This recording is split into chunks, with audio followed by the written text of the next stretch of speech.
നമസ്കാരം, എല്ലാവർക്കും സ്വാഗതം. നമ്മൾ ഇന്ന് ഇന്ത്യൻ ഭരണഘടനയെ പറ്റിയാണ് സംസാരിക്കാൻ പോകുന്നത്. പക്ഷേ ഒരു മിനിറ്റ്, ഇതൊരു ബോറടിപ്പിക്കുന്ന നിയമ ക്ലാസ് ആയിരിക്കുമെന്ന് കരുതരുത്. നമ്മൾ ഇതിനെ കാണാൻ പോകുന്നത് തികച്ചും വ്യത്യസ്തമായ ഒരു രീതിയിലാണ്. ഒരു വരണ്ട നിയമപുസ്തകമായിട്ടല്ല, മറിച്ച് നമ്മുടെയെല്ലാം കഥ പറയുന്ന ഒരു വലിയ പുസ്തകമായിട്ട്. ഒന്നാലോചിച്ചു നോക്കൂ, ഒരു രാജ്യത്തിന്റെ നിയമങ്ങളെല്ലാം ഒരു കഥ പോലെ നമുക്ക് വായിക്കാൻ പറ്റിയാൽ എങ്ങനെയുണ്ടാവും? ഈ ഒരു ചോദ്യത്തിൽ നിന്നാണ് നമ്മൾ ഈ വിഷയം മനസ്സിലാക്കാൻ ശ്രമിക്കുന്നത്. അപ്പോ എല്ലാ നല്ല കഥകളെയും പോലെ നമുക്ക് തുടക്കത്തിൽ നിന്ന് തന്നെ തുടങ്ങാം. ഈ മഹത്തായ കഥയുടെ ആദ്യത്തെ താളുകൾ എങ്ങനെയാണ് എഴുതപ്പെട്ടതെന്ന് നോക്കിയാലോ? 1946 ഭരണഘടനാ നിർമ്മാണ സഭ രൂപീകരിച്ചതോടെയാണ് ഈ യാത്ര തുടങ്ങുന്നത്. പിന്നീട് നീണ്ട 2 വർഷവും 11 മാസവും 17 ദിവസവും എടുത്തു ഈ ഗ്രന്ഥം പൂർത്തിയാക്കാൻ. ഒടുവിൽ 1949 നവംബർ 26 ഇത് അംഗീകരിച്ച് 1950 ജനുവരി 26, അതായത് നമ്മുടെ റിപ്പബ്ലിക് ദിനത്തിൽ ഇത് ഔദ്യോഗികമായി നിലവിൽ വന്നു. ഈ അക്കങ്ങൾ കാണിക്കുന്നത് വെറും ദിവസമല്ല, മറിച്ച് നമ്മുടെ രാജ്യത്തിന്റെ അടിത്തറ പാകാനെടുത്ത കഠിനാധ്വാനവും സമർപ്പണവുമാണ്. ഈ കഥയുടെ തുടക്കം തന്നെ എത്ര ശക്തമാണെന്ന് നോക്കൂ. ഭാരതത്തിലെ ജനങ്ങളായ നാം. ഈ വാക്കുകൾ ഒരൊറ്റ കാര്യം ഉറക്കെ പറയുന്നു: ഈ രാജ്യത്തെ ഏറ്റവും വലിയ ശക്തി, ഇതിന്റെ പരമാധികാരികൾ രാജാക്കന്മാരോ സർക്കാരുകളോ അല്ല, അത് നമ്മളാണ്, ഇവിടത്തെ ഓരോ പൗരനുമാണ്. അപ്പോ ഈ കഥയുടെ ആദ്യ പേജിൽ തന്നെ ഒരു വലിയ വാഗ്ദാനമുണ്ട്. നമ്മുടെ രാജ്യത്തിന്റെ സ്വത്വം എന്തായിരിക്കുമെന്ന് ഇതിൽ വ്യക്തമാക്കുന്നു. ഇന്ത്യ ഒരു പരമാധികാര രാഷ്ട്രമായിരിക്കും, അതായത് നമ്മുടെ കാര്യങ്ങൾ നമ്മൾ തന്നെ തീരുമാനിക്കും. അതോടൊപ്പം ഒരു സോഷ്യലിസ്റ്റ്, മതേതര, ജനാധിപത്യ റിപ്പബ്ലിക് ആയിരിക്കുമെന്നും അത് ഉറപ്പുതരുന്നു.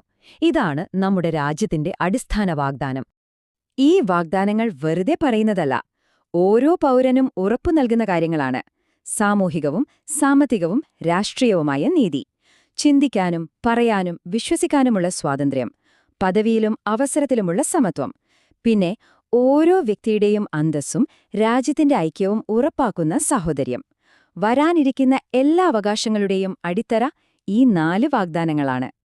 അപ്പോ ഈ വാഗ്ദാനങ്ങളെല്ലാം എങ്ങനെയാണ് ഓരോ പൗരനെയും സംരക്ഷിക്കുന്ന ഒരു കവചമായി മാറുന്നത്? അതാണ് നമ്മൾ അടുത്ത അധ്യായത്തിൽ കാണാൻ പോകുന്നത്, നമ്മുടെ മൗലികാവകാശങ്ങൾ. അതെ, ഭരണഘടനയുടെ 3-ാം ഭാഗത്ത് നമുക്കോരോരുത്തർക്കും ഒരു പരിചയും വാളും തന്നിട്ടുണ്ട്.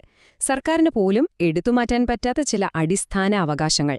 അന്തസ്സോടെ ജീവിക്കാൻ നമ്മളെ സഹായിക്കുന്ന ഏറ്റവും പ്രധാനപ്പെട്ട ടൂൾസാണിത്. എല്ലാ അവകാശങ്ങളുടെയും അടിത്തറ എന്താണെന്നറിയോ? വളരെ സിമ്പിൾ, പക്ഷെ അത്രയും ശക്തമായൊരാശയമാണ്: നമ്മളെല്ലാവരും തുല്യരാണ്. അതായത് നിയമത്തിനു മുന്നിൽ എല്ലാവരും ഒന്ന്. ജാതിയുടെയോ മതത്തിന്റെയോ പേരിൽ ഒരു വിവേചനവും പാടില്ല. എല്ലാവർക്കും തൊഴിലിൽ ഒരേ അവസരം. പിന്നെ അയിത്തം പോലുള്ള സാമൂഹിക തിന്മകൾക്ക് പൂർണ്ണമായും വിട.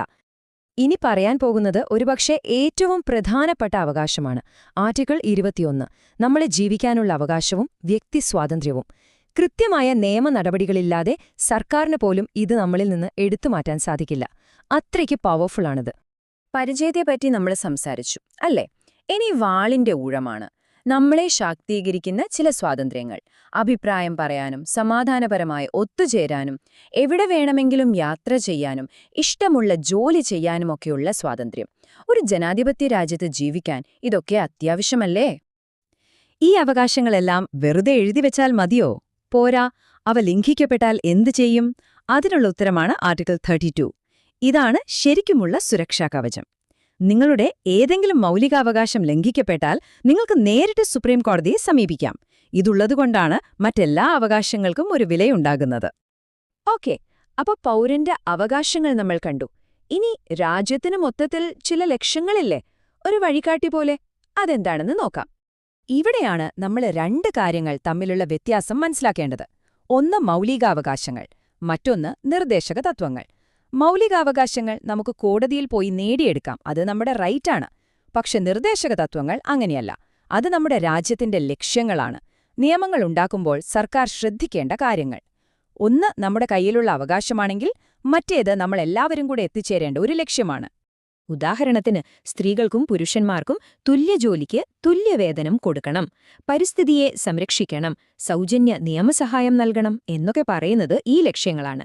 ഇത് സർക്കാരിനൊരു വഴികാട്ടി പോലെയാണ്, ഒരു മോറൽ കോമ്പസ്. ഈ കഥയിൽ നമുക്ക് അവകാശങ്ങൾ മാത്രമല്ല ഉള്ളത്, വലിയ അവകാശങ്ങളോടൊപ്പം വലിയ ഉത്തരവാദിത്തങ്ങളും വരും, അല്ലേ? അതാണ് ഈ ഉടമ്പടിയുടെ അടുത്ത ഭാഗം, നമ്മുടെ കടമകൾ.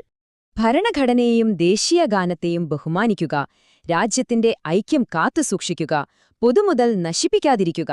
ഇതൊക്കെ ഈ കഥയിലെ ഹീറോസായ നമ്മൾ നമ്മുടെ രാജ്യത്തിനു വേണ്ടി ചെയ്യേണ്ട കാര്യങ്ങളാണ്. പക്ഷേ ഒരു കാര്യം ഓർക്കണം, ഈ കഥ ഇവിടെ തീരുന്നില്ല. ഇതൊരു പുസ്തകത്തിൽ എഴുതി അടച്ചുവെച്ച ഒന്നല്ല.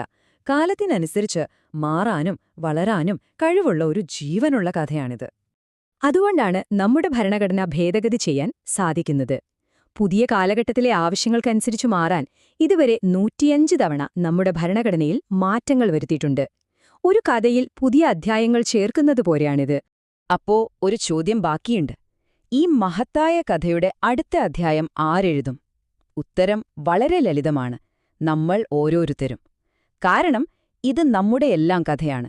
നമ്മുടെ പ്രവൃത്തികളിലൂടെ, നമ്മുടെ തിരഞ്ഞെടുപ്പുകളിലൂടെ നമ്മൾ തന്നെയാണ് ഈ കഥ മുന്നോട്ട് കൊണ്ടുപോകുന്നത്. നന്ദി.